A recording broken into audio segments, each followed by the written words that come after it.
He bent empires to his will, but couldn't bend her heart. He wrote love like he fought wars. Obsessed, all in, unforgiving.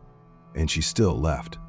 They'll tell you women want greatness, that if you become powerful, dominant, a king, she will kneel. But that's a lie, because true greatness isn't seductive, it's terrifying. Ask Napoleon. He didn't just lose Josephine, he lost the illusion that love protects men who chase legacy. It doesn't. You want to know why so many great men die alone? Because comfort never follows conquest. You can have her heart, or you can have the world. Not both. They told you, be strong, be dominant, be unshakable, and she'll love you for it. Be the alpha, build the kingdom, win the war. And she'll be there, arms open, waiting at the gates of your glory. But they never told you what happens when your power makes her feel small, when your focus feels like neglect, when your fire burns brighter than her comfort zone can tolerate.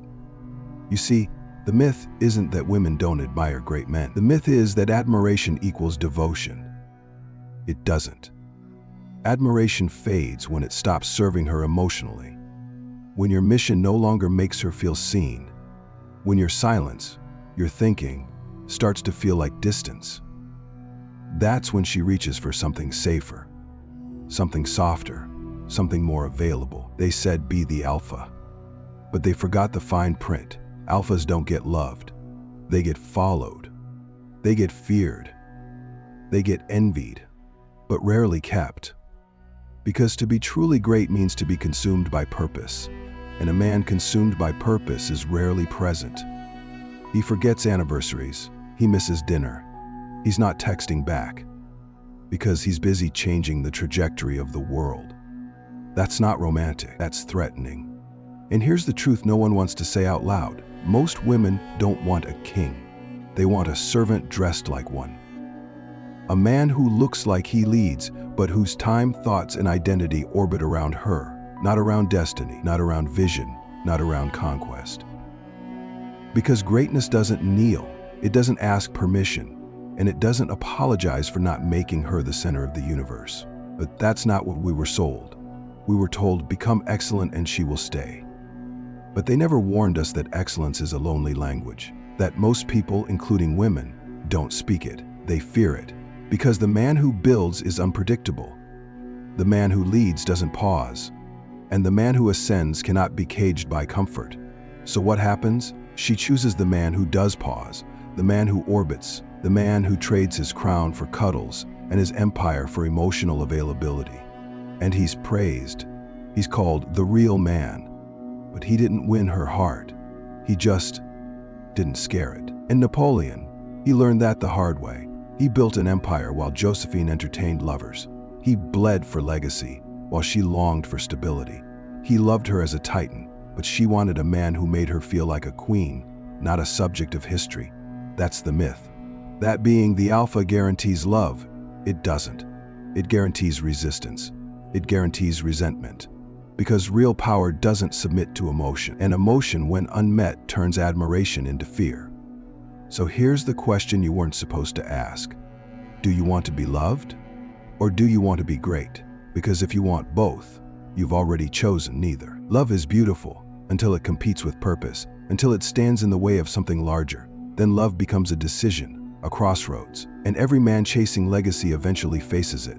Do I build with her, or do I build in spite of her? Because sometimes, love doesn't help you rise, it holds you down, begs you to stay, asks you to shrink so it doesn't feel small beside you.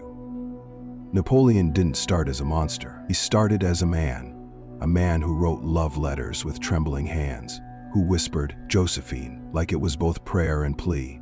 He wanted her, he needed her, but even as he poured his soul into those pages, she was with other men, laughing, dancing, choosing ease while he chose empire. That was the moment Napoleon understood the brutal truth. Love does not protect you from betrayal. In fact, love often opens the door to it. Because greatness doesn't pause. And love, real love, demands attention, presence, reassurance. But how can a man obsessed with reshaping the world also be expected to validate every insecurity? To make every moment soft, predictable, warm? He can't. He won't. Because his eyes aren't on her, They're on something far beyond her. And that's where the fracture begins. Women say they want a man with vision until that vision excludes them, until they realize they are not the sun in his sky but a satellite in his orbit. And that shift, that painful shift, from being the mission to being a spectator, kills the fantasy.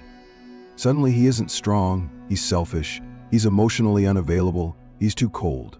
Not because he changed, but because he didn't stop. He kept building, and greatness that doesn't yield becomes a threat. That's why the greatest men in history walk the edge of tragedy. They are admired, studied, immortalized, but rarely held. Their love stories are not fairy tales, they are war zones. Because when a man is married to purpose, there's no room left for emotional micromanagement, no time for proving over and over again that he still cares. But not in the way she understands. And this is where most men break, right here. They try to do both. They try to serve love and legacy, but the two pull in opposite directions. Love whispers, stay close. Legacy screams, go farther. And when he chooses legacy, as Napoleon did, he watches love decay in his rearview mirror. Not because he stopped loving, but because she stopped understanding. She wanted the man she could reach out and touch every night. He became the man history could never forget. She wanted warmth. He became fire. That's the price. That's the brutal exchange. You give up holding someone so you can hold the world. You lose her laughter so your name echoes through centuries. And it's not fair. It's not even noble. It's just the cost of the crown. Napoleon didn't die with love in his arms. He died with regret, maybe, but never apology. Because he knew, you can build a nest or you can build a nation. You can be adored or you can be remembered, but not both. And the cruelest part, the more you sacrifice for your vision, the more you become a stranger to those who once said they loved you. Because love, for most, is conditional. Conditional on comfort, on presence, on prioritization. But legacy doesn't give conditions. It demands your all, your silence, your isolation. And so, even the greatest men are often abandoned not because they failed, but because they refused to fail. So, if you're a man walking this road, building, bleeding, grinding at 2 a.m. while the world sleeps, understand this. You're not unloved because you're broken. You're unloved because you refuse to stop. You refuse to shrink. You refuse to kneel. And that refusal, it terrifies people. It's not that you're too much, it's that you remind them of what they're not willing to become. You are the mirror, and most would rather look away than face their own mediocrity. They say the secret to lasting love is compatibility, shared interests, emotional safety, balanced lifestyles. But compatibility is not truth. It's comfort wrapped in language that flatters mediocrity. What people call compatible is often just predictable. What they call healthy is just manageable. And what they call relationship goals is often nothing more than two people agreeing not to grow. Because true compatibility, real alignment, is rare. It doesn't look like date nights and shared Spotify playlists. It looks like two people with the same war burning behind their eyes. It looks like sacrifice, silence, and walking the edge of madness together. But most don't want that. They don't want someone who stretches them. They want someone who cushions them. Not a partner in conquest, a partner in pause. And so the lie spreads. Find someone who matches your vibe, your routine, your softness. But what they never tell you is that compatibility, as sold today, often requires a man to amputate his edge, to soften his intensity, to scale back his ambition so he's more present, more emotionally available, more under control. But a man consumed by mission is not compatible with a quiet life. He's not built to hold space. He's built to take ground. He's not wired for stillness. He's wired for pursuit.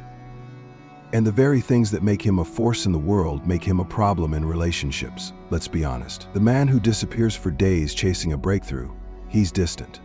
The man who forgets dinner because he's sculpting the future, he's selfish. The man who speaks in purpose, not platitudes, he's too intense. And eventually she'll say it. I just don't feel connected anymore. Not because he failed her, but because he chose the mission over her moods, because he refused to orbit her emotions, and instead chose to orbit vision. She'll say he changed, but he didn't. He just stopped pretending he was something he's not.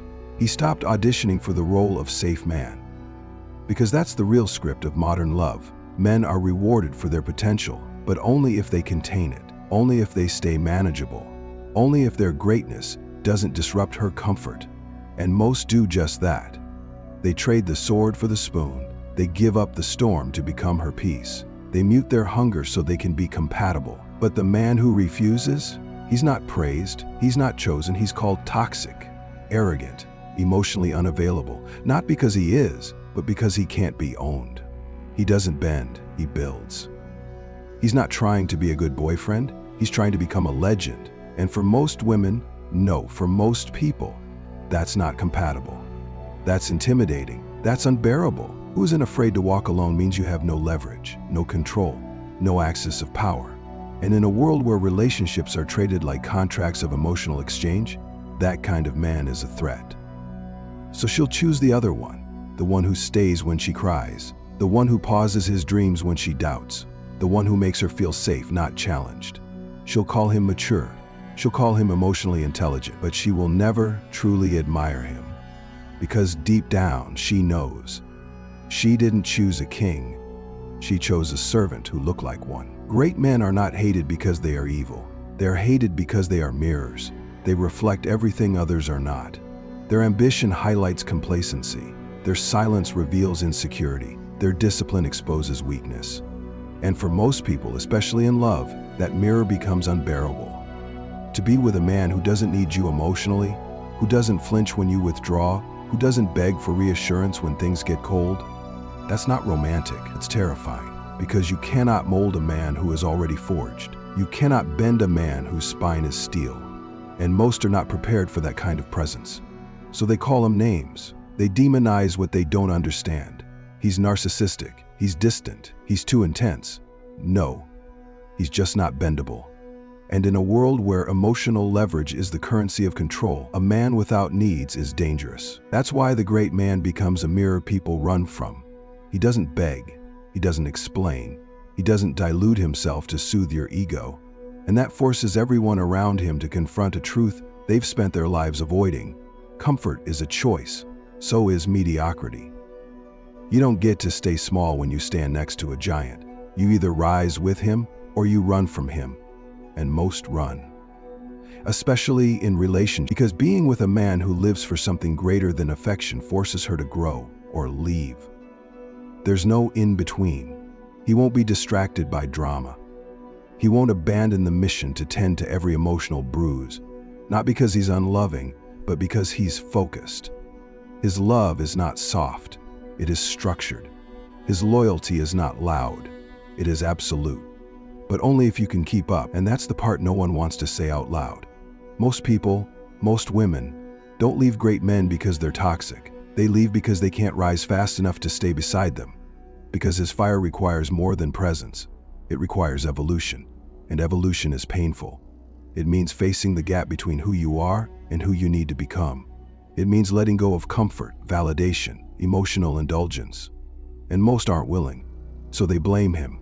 They call the mirror cruel instead of questioning the reflection. They say he's too much instead of asking why they feel like too little. Because it's easier to retreat than to rise. It's easier to resent his strength than to confront their own weakness. And that's what the dangerous man reveals. He doesn't just show you himself. He shows you you, and most can't bear the sight.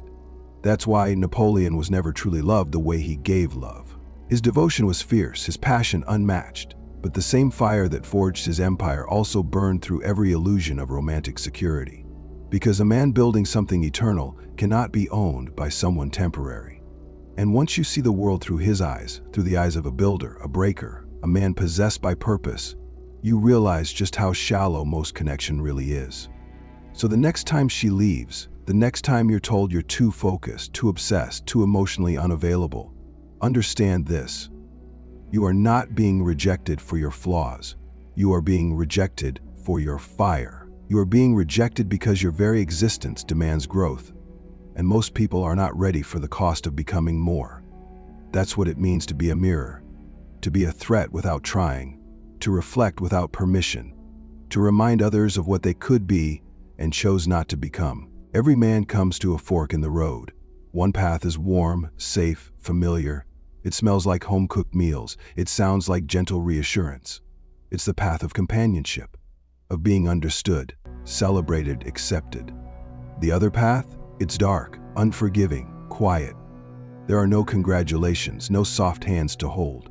Just the echo of your own footsteps and the fire of something bigger calling you forward. That's the path of legacy. And here's the bitter truth. You don't get to walk both. Comfort is the enemy, because comfort tells you you've done enough. Comfort whispers, she'll leave if you don't slow down. Comfort wants you tame, predictable, present. But greatness? Greatness doesn't whisper, it demands. It rips you out of bed at 3 a.m. It makes you miss birthdays, date nights, sleep. It puts distance between you and everyone who once loved the man you used to be. And you'll feel it. She'll ask why you're always working, why you're always distracted, why you're chasing something invisible when she's right here, waiting. But she doesn't understand.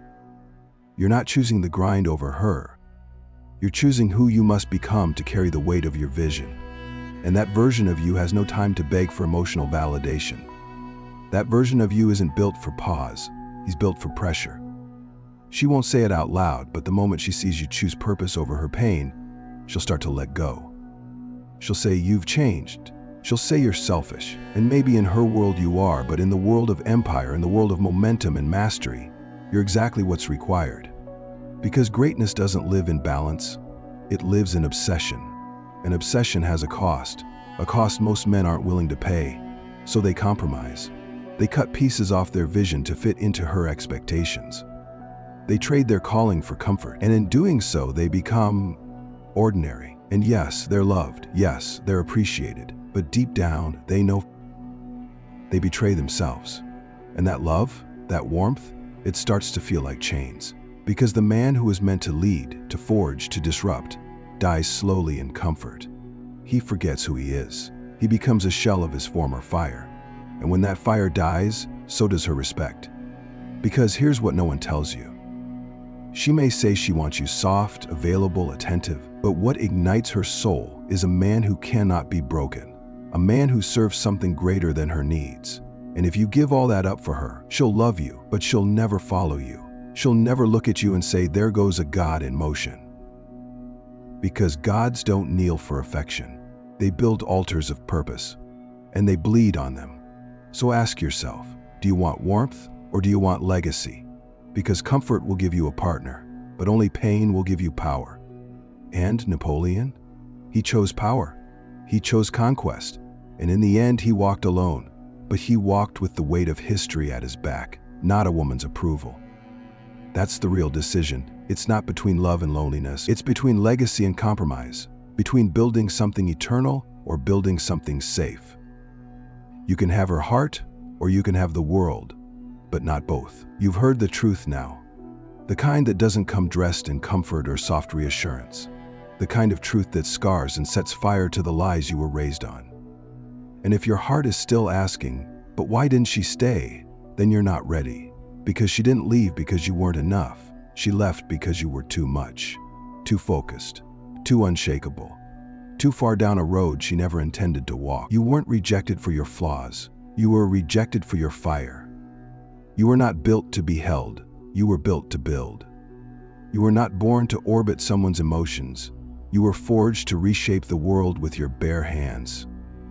That kind of man is rare. That kind of man is dangerous. Not because he's cruel, but because he cannot be controlled.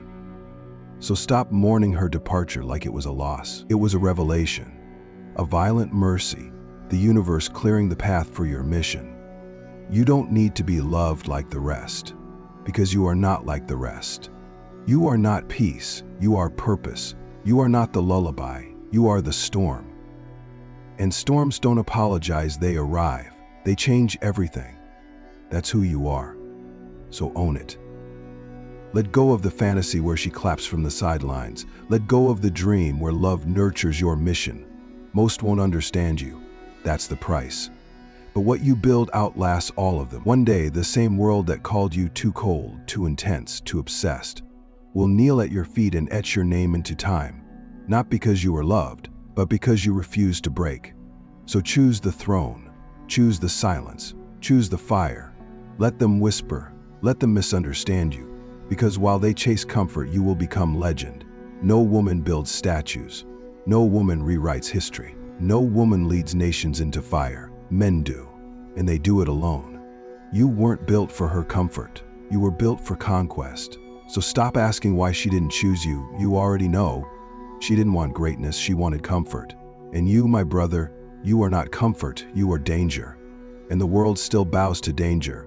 So if this truth cut deep, good, it was meant to. If it shattered your illusions and lit something behind your ribs, don't walk away quiet. Burn the algorithm, comment, share, send this to the man you were before you heard it. And if you're still standing at that crossroads between being loved and being remembered, choose the path with no hand to hold. Choose the one with fire, because one day they won't remember who loved you. They'll remember what you built. This isn't content. This is a weapon, a warning, a mirror, and a crown. Like, subscribe, join the brotherhood. We don't chase love here. We chase immortality.